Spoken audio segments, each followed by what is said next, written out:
what was that moment when you felt like, okay, this ain't just something I'm doing because I'm passionate about it, but this is something that is really turning into a real serious kind of situation? Because you know, the buzz started in Atlanta and it started to really kind of spread. And I remember like that whole time when everyone had snowman shirts on and everything. It was crazy during that time. You know, do you remember any moment where it's like, damn, like this is really becoming bigger than I thought it was really gonna be?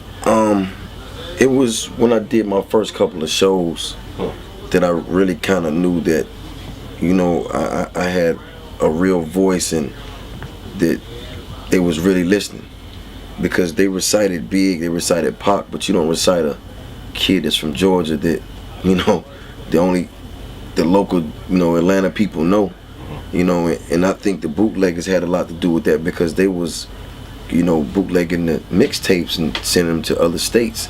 And I think at that time Atlanta was a hub, so you had Magic City, Visions, all that type of shit, so people would actually come to Atlanta to hang out and hear the music in the club and go back home and take it. And that's how I kind of started spreading out. But the minute I knew it was real, really for real, was when I'd be out and grown ass men and come up and tell me like, man, like, I love what you're doing, you changed my life. I'm like, whoa, you know what I mean? Motherfuckers throwing, you know, $50,000, $60,000 in my van, you know what I mean?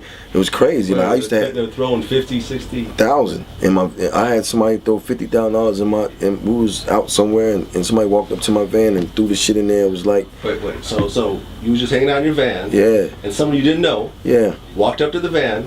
Was it in a duffel bag? In a bag. It was in a bag, and they threw it in the car.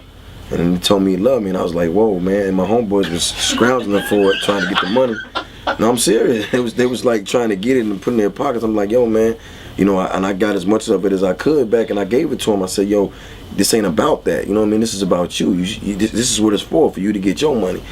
And, you know, that shit was crazy, because it went to being like that. Like, you know, I had grown men, you know, walk up to me and cry, like straight up. And that shit's like, you know, I was gonna kill such and such, but I listened to you, and I'm just like, what the fuck?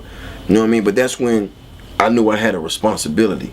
You know, it went from being, you know, the cool nigga in the club to, hey man, you gotta really watch what you say and watch what you do, because you're a leader and they're following you now. Right. You know what I mean? So it got really real fast. You know what I'm saying?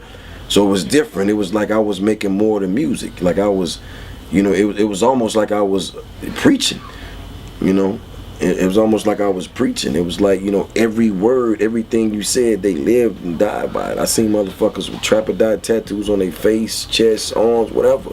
You know, and that's when you know it's like, okay, it ain't just music.